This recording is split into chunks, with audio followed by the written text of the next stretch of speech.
আসসালামু আলাইকুম। একটা রেসিপি নিয়ে চলে এসেছি। সাবুর পায়েস বানাবো, এই জন্য সাবু নিয়ে এসেছি। এখানে ভিজিয়ে দেবো এবার সাবুগুলো ভিজিয়ে দিচ্ছি। ভিজিয়ে রেখে দেবো 10 মিনিটের জন্য। এখন করবো, এই জন্য কড়াইটা বসিয়ে দিলাম।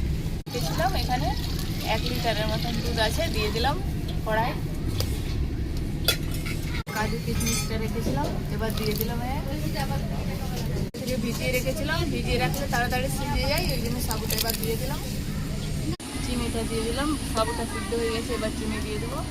সাবুটা সিদ্ধ হয়ে গেছে, এবার চিনিটা দিয়ে দিচ্ছি। ফুটে ফুটে খুব সুন্দর এরকম হয়ে গেছে সিদ্ধ। চিনিটা গলে গেলে একটু পাতলা হয়ে যাবে, আর একটু সিজনিং হয়ে গেছে। এইভাবে এই যে এরকমটা হবে। এবার নামিয়ে নেবো, নামিয়ে নিচ্ছি। হয়ে গেছে,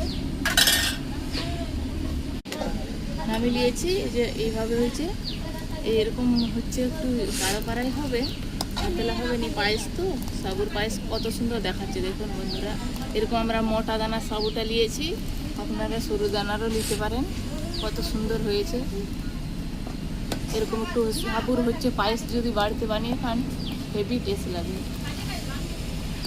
1 চামচ কাস্টম পাউডার নিয়েছি, এখানে দিয়ে দেবো। পায়েসটার কালারটা তাহলে খুব সুন্দর হয়ে যাবে। এইভাবে করে নিচ্ছি, নাড়িয়ে নিচ্ছি।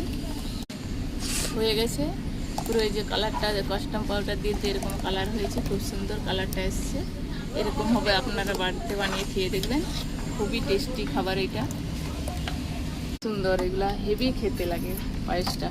এরকম পায়েস যদি সাবুর একটু হয়ে যায়, বিরাট টেস্টি। বাচ্চা থেকে বড় থেকে সবাই পছন্দ করবে।